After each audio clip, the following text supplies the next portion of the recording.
Assalamualaikum warahmatullahi wabarakatuh. Perkenalkan, saya atas nama Ahmad Fadil Nur Akila Aswan, kelompok 1 dari makalah atau pemakalah dan sekaligus pemateri pertama yang akan membahas tentang pengertian konsep dasar peradilan Islam. Dan materi ini berjudul konsep dasar peradilan Islam. Langsung saja saya bahas materinya, yaitu peradilan Islam dalam istilah fikih dikenal sebagai qadlah, yang secara bahasa yang berarti menentukan atau memutuskan.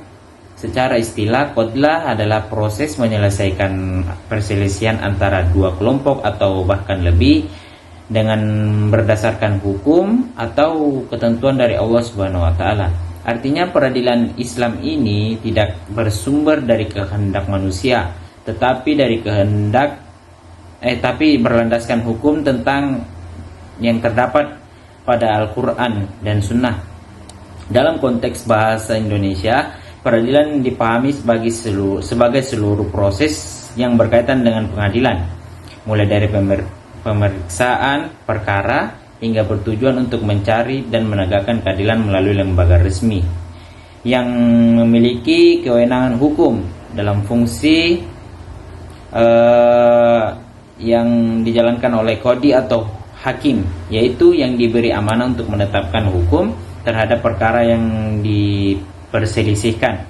Hakim dalam peradilan Islam memiliki kedudukan yang sangat penting dan mulia karena ia bertugas untuk menegakkan keadilan atas dasar kebenaran, bukan kepentingan pribadi. Hal ini ditegaskan dengan Nabi Muhammad SAW. Dia mengatakan menyebutkan bahwa hakim yang berijtihad dan memutuskan perkara maupun baik benar maupun tidak, sedangkan yang keliru tetap mendapatkan pahala selama berijtihad dengan sungguh-sungguh. Baik, demikian pemaparan materi yang saya bahas. Saya lanjut kepada pemateri selanjutnya. Assalamualaikum warahmatullahi wabarakatuh. Assalamualaikum warahmatullahi wabarakatuh. Perkenalkan, saya Nurul Afni selaku pemateri kedua dari kelompok 1 konsep dasar peradilan Islam. Adapun materi yang saya bawakan yaitu adalah dasar hukum peradilan Islam. Peradilan Islam ini memiliki dasar hukum yang kuat baik dari ajaran Islam maupun dari sistem hukum nasional Indonesia. Secara normatif, dasar hukum peradilan Islam itu bersumber dari Al-Quran dan hadis Nabi Muhammad SAW. Al-Quran memerintahkan agar setiap perkara itu diputuskan secara adil dan berdasarkan hukum Allah, sebagaimana yang tegaskan dalam surah Syad ayat 266 dan surah Al-Maidah ayat 42. Ayat ini kemudian menjadi dasar legitimasi peradilan Islam yang menjelaskan tentang perintah Allah Subhanahu wa taala dan Rasulullah sallallahu alaihi wasallam dalam menetapkan hukum itu harus berasaskan pada keadilan, sekalipun yang meminta keadilan itu adalah seorang Yahudi. Selain dari ayat tersebut, terdapat juga hadis seperti hadis yang diriwayatkan oleh Abu Daud At-Tirmizi. Dengan hadis ini menjelaskan bahwa hakim itu terbagi menjadi 3 golongan. Yang pertama, hakim yang mengetahui kebenaran dan memutuskan perkara sesuai dengan kebenaran tersebut. Dan hakim inilah yang akan masuk ke dalam surga. Kedua, hakim yang mengetahui kebenaran tapi tidak memutuskan perkara berdasarkan kebenaran sehingga ia masuk ke dalam neraka. Kemudian yang ketiga yaitu hakim yang tidak mengetahui kebenaran namun dia tetap memutuskan perkara dengan kebodohannya dan ia juga masuk ke dalam neraka. Intinya hakim di sini wajib memakai hukum dan bersifat adil dalam memutuskan suatu perkara. Ada juga hadis yang diriwayatkan oleh Imam Ahmad. Hadis ini mengajarkan bahwa seorang hakim itu tidak boleh memutuskan perkara hanya mendengarkan dari salah satu pihak saja. hakim itu harus mendengarkan keterangan dari kedua belah pihak secara adil agar keputusan yang diambil itu tidak merugikan salah satu pihak.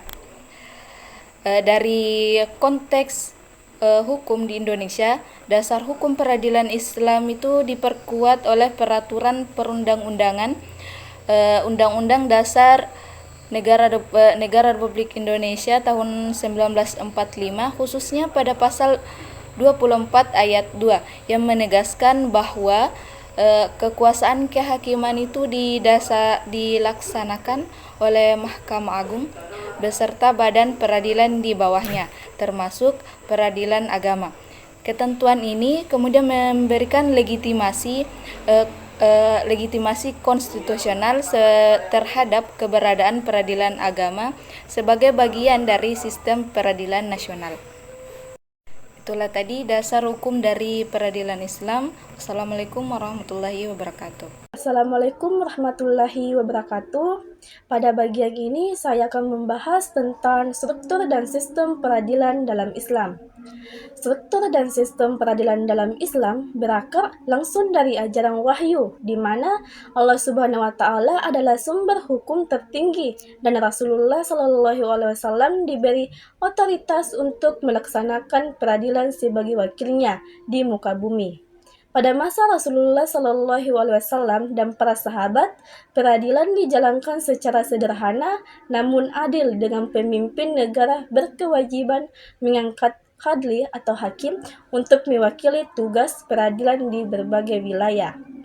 Praktik ini kemudian menjadi ijma umat Islam. Sistem peradilan Islam menekankan keadilan substantif, kepastian bukti, dan perlindungan hak asasi setiap individu tanpa membedakan status, agama, maupun kedudukan.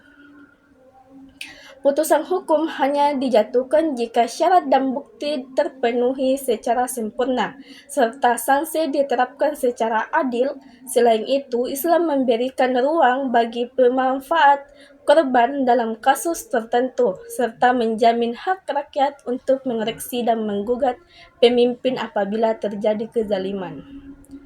Dalam konteks Indonesia, sistem peradilan Islam tidak diterapkan secara menyeluruh atau kafah, melainkan terakomodasi dalam bentuk peradilan agama sebagai bagian dari sistem peradilan nasional di bawah Mahkamah Agung.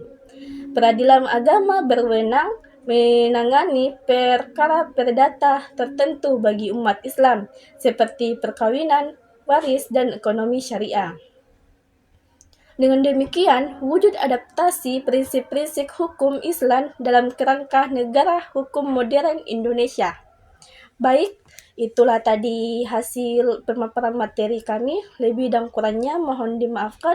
Wassalamualaikum warahmatullahi wabarakatuh.